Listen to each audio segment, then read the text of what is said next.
ঠাকুর দেখতে গিয়ে আমরা সারপ্রাইজ হয়ে যাবো সেটা জানতামই না। সামনে দিয়ে এত সুন্দর একটা সেলিব্রিটিকে দেখতে পাবো সত্যি আশা করিনি।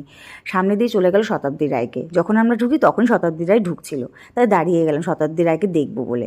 তারপরে মঞ্চে উঠে উনি কিছু কথা বললো, সেগুলো শুনলাম দাঁড়িয়ে দাঁড়িয়ে। সত্যি আমি কিন্তু আমার জীবনের প্রথমবার একটা সেলিব্রিটিকে কাছ দিয়ে দেখলাম।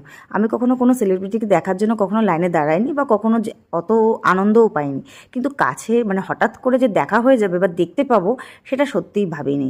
কিন্তু মহাজ্যোতিতে যে মণ্ডপটা করেছে খুবই সুন্দর করেছে, এত সুন্দর লাগছিল দেখতে যখন কাছ দিয়ে দেখছিলাম, সত্যি অপূর্ব এক কথায় যদি বলতে পারি।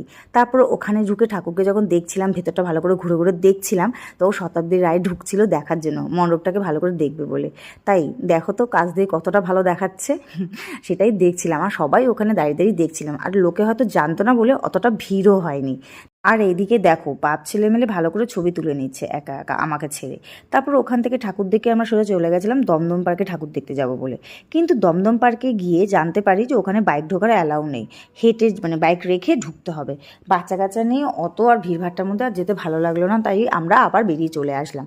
যেতে গিয়ে মণ্ডপটা চোখে পড়লো, বেশ ভালোই লাগছিলো মণ্ডপটা। মণ্ডপের ভেতরটা দেখতে ইচ্ছা করছিল, কিন্তু আর যেতে ইচ্ছা করছিল না, তাই সোজা বেরিয়ে গেলাম ওখান থেকে। সোজা পৌঁছে গেলাম প্লাজা হাটে। ওখানে গিয়ে সুমন সায়নী আমাদের জন্য ওয়েট করছিল, কারণ ওরা আগিয়ে গেছিলো আর আমরা একটু পিছিয়ে।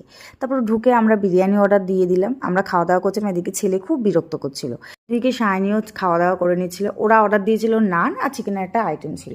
তো যাই হোক, খাওয়া দাওয়া সেরে আমরা বাড়ি চলে গেলাম। চলো, আমার মিনি ব্লগটা এখানেই শেষ হলো, এখনের জন্য টাটা।